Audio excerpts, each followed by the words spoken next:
Hello दोस्तों, आप सभी का मेरे चैनल रियल स्टडी में बहुत बहुत स्वागत है। आज हम एनसीईआरटी में 10th क्लास का प्रश्नावली 1.3 का क्वेश्चन नंबर 1 सोल्व करते हैं। ये दोस्तों ये क्वेश्चन जो है आइटम के हिसाब से इम्पोर्टेंट है, इनको ध्यान से देखिएगा। ये कह रहा है कि सिद्ध कीजिए कि √5 एक अपरिमेय संख्या है। तो हम क्या करते हैं, इसके विपरीत इसका उल्टा मान लेते हैं। ये अपरिमेय कह रहा है तो हम मानेंगे माना √5 एक परिमेय संख्या है। उसके बाद माना कि √5 है इक्वल a/b, जहां पर b इज नॉट इक्वल 0, मतलब कि जहां पर जो b है ये 0 के बराबर नहीं है।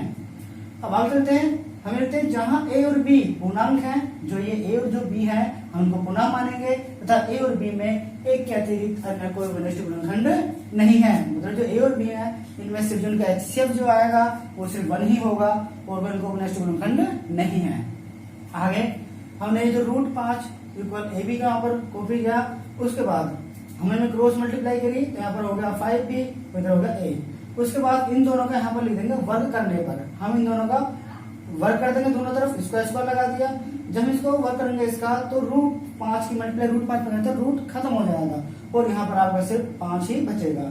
उसके बाद b का स्क्वायर हो गया इक्वल यहाँ पर a का स्क्वायर। हमने कहा ये क्वेश्चन नंबर 1 है, यहाँ पे क्वेश्चन नंबर 1 लिख दिया।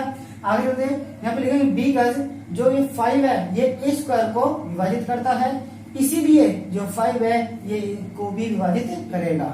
a स्क्वायर को विभाजित करता है तो a को विभाजित कर देगा, मतलब कि काट देता, भाग दे देता है इसमें। अब माना a इक्वल 5k, ये जो a इधर की तरफ होता है इसके स्थान पर माना a इक्वल 5k। तो बेटा यहाँ पर क्या लेते हैं, 5 हमने क्यों लिया, भाग्य 5 क्यों लिया, तो यहाँ पर जितना भी होगा 5 होगा 7 होगा 9, जितना भी यहाँ पर होगा उतना ही हम यहाँ पर लेंगे और k को अपने पास से लिख देंगे। तो a इक्वल 5k, जहां पर k कोई पूर्णांक है। सभी का नंबर 1 से आगे चलते हैं, जो सेकंड नंबर हमारा 1 था इससे 5b स्क्वायर, हम 5b स्क्वायर इक्वल 5k का स्क्वायर। हमने क्या करा, जो 5b स्क्वायर इसको तो ऐसे ऐसे लिख दिया।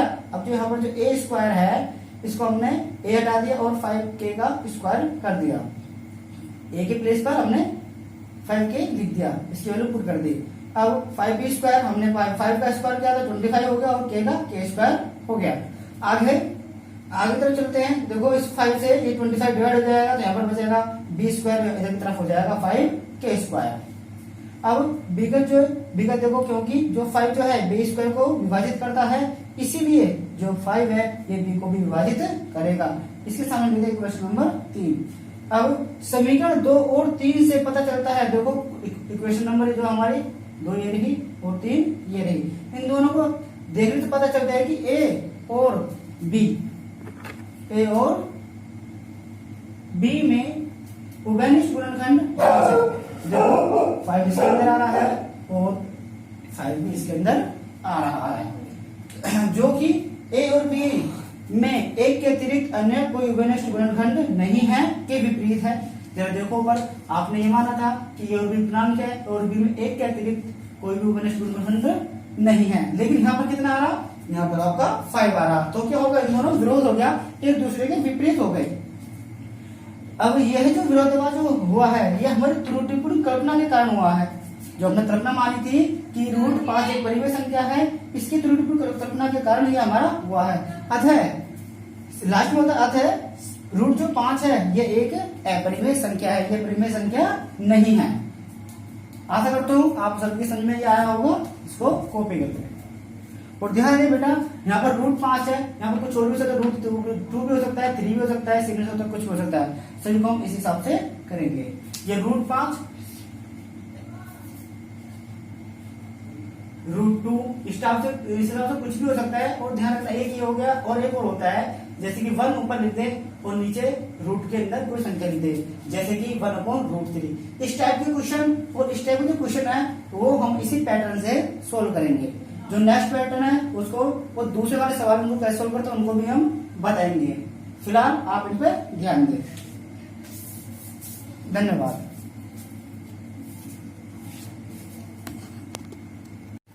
दोस्तों आप सभी का एक बार फिर मेरे चैनल रियल स्टडी में आपका बहुत बहुत स्वागत है। हम नेक्स्ट क्वेश्चन करते हैं प्रश्नावली 1.3 एनसीईआरटी मैथ कक्षा 10 प्रश्नावली 1.3 क्वेश्चन नंबर 2। सिद्ध कीजिए कि 3 + 2√5 एक अपरिमेय संख्या है।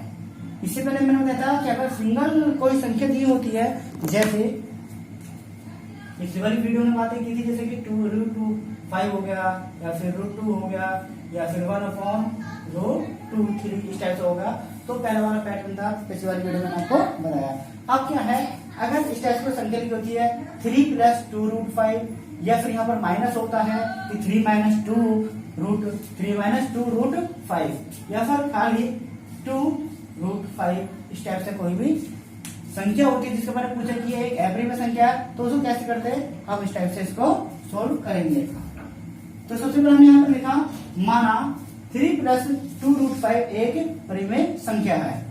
उसके बाद इसका उल्टा मान लिया, ऊपर अपरिमेय, तो हमने क्या माना, परिमेय संख्या है। इसके बाद लिखेंगे माना 3 + 2√5 = a/b, और यहाँ पर b इक्वल नहीं है 0, b नॉट इक्वल 0। आगे यहाँ पर लिखेंगे जहां a और b पूर्णांक है, ये जो a और b है आपके पूर्णांक है, तथा a और b में एक के अतिरिक्त अन्य कोई घनिष्ठ गुणनखंड नहीं है। जो ये a और b में जो HCF आता है वो केवल 1 है और कोई नहीं है। आगे हमने लिखा 3 + 2√5 = a/b, और यहाँ पर देखो 3 प्लस हो रहा है, तो नेक्स्ट लाइन में 2√5 यहाँ पर बचा, इक्वल a/b है, 3 प्लस है तो हमने 3 प्लस में से माइनस कर दिया। नेक्स्ट लाइन में 2√5 = a - 3b/b। आपको ये कहां से आया, तो हमने क्या करा, जो a/b है और इसके नीचे कुछ नहीं था, यहाँ पर 1 माना, 1 का b का एलसीएम निकालो तो b आ गया, और b से b में डिवाइड किया तो 1 बार, और 1 की a में मल्टीप्लाई किया तो a आ गया। माइनस का माइनस पुट कर दिया, यहाँ पर 1 है तो 1 का डिवाइड आपने इसमें b में दिया तो b बार जाएगा, और b की मल्टीप्लाई आपने इसमें 3 में कर दी तो ये होगा 3b, तो ये होगा a - 3b/b हो गया यहाँ पर। नेक्स्ट लाइन में देखो 2 की यहाँ पर मल्टीप्लाई हो रही है, √5 में 2 की मल्टीप्लाई है, आपको बताएगा इधर मल्टीप्लाई है तो उसके बाद इसका डिवाइड हो जाएगा, तो हमने 2 का डिवाइड इस नंबर में कर दिया, तो ये होगा a - 3b/2b। b का a और b पूर्णांक है, जैसे कि आपने ऊपर लिखा हुआ है कि a और b पूर्णांक है, इसलिए जो ये नंबर है आपका a - 3b/2b एक परिमेय संख्या होगी। यहाँ पर आपने लिख दिया कि ये एक परिमेय संख्या है। जब ये आपकी एक परिमेय संख्या है तो ये भी आपकी क्या हो जाएगी, √5 भी एक परिमेय संख्या हो जाएगी, तो यहाँ पर आपने लिख दिया, इसीलिए √5 भी एक परिमेय संख्या होगी। क्यों, ये दोनों इक्वल है, जब ये वाली परिमेय संख्या है तो ये भी आपकी परिमेय संख्या हो जाएगी। परंतु हम जानते हैं कि √5 एक अपरिमेय संख्या है, हमको पता है कि एक अपरिमेय संख्या है। अब यह जो विरोधाभास हुआ है, यह विरोधाभास हमारी त्रुटिपूर्ण कल्पना, क्या कल्पना थी हमारी, कि हमने माना था कि 3 + 2√5 एक परिमेय संख्या है, ये हमारी कल्पना थी। आपने शुरू में लिखा था कि एक हमारी क्या है, ये एक परिमेय संख्या है, तो इसकी क्या हुआ, इसके कारण हुआ है, जो हमारी त्रुटिपूर्ण कल्पना थी कि ये क्या है, आपके एक परिमेय संख्या है, इसके कारण हुआ है। अतः 3 + 2√5 एक परिमेय संख्या, सॉरी 3 + 2√5 एक अपरिमेय संख्या है। तो इस टाइप से हमने इसको सोल्व किया।